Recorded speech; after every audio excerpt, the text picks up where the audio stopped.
So mga lods, welcome back. Naapo di ay isa mga magpa-advise diri. Ito ang basa karon no. Sa iya ang chat kato pa ning gahapon buntag ni. So mo ang chat may buntag nimo kuya Rods. Mga yung dako og tambag bahin aning gubat. Uy, kuyawa. Di naman ni gugma ni. Kini kay gubat. Murag malingaw ta ni. Sa Iran ug Israel kuya. Ang gubat sa Israel ug Iran no. Unsay hinungdan ani ug unsay posibleng punteriya o tumong sa ilang panag-away. Ini na ron. Wala ba ko'y experience ning hinani.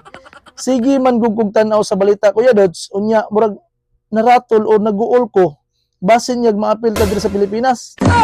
Kana na kuyaw, nagubat pang katibukan siguro ug hitabo na.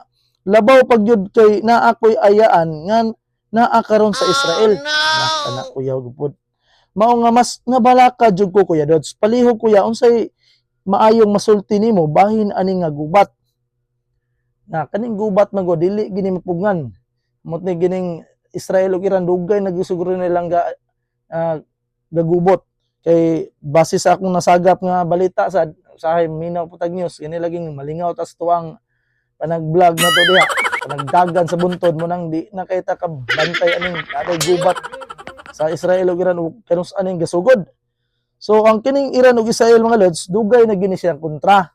Dayon nagsuporta ang grupo nga kontra sa Israel sama sa Hamas ug Hezbollah sila man nagsupport diha karong panahona misamot mo nang misamot ang tensyon o gubot tungod sa gira po diha sa Gaza. So mo nang hangtod karon nagkagubot gyud gyapon na sila kay wala na sila yung maayong buot ba.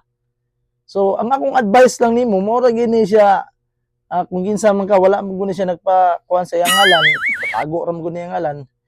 Ayaw kahadlok og sobra ang atong buhaton ay ampo lang to na sa Ginoo kay kining mga gubat god na hisulat na gina siya sa Biblia lods.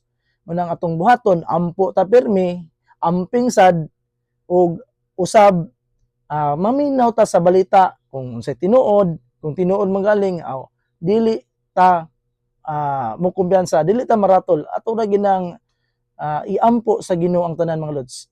Alright, so diha ra ko to mga lods ang advice. God bless us all. Amping ang tanan. Bye-bye. Uhay!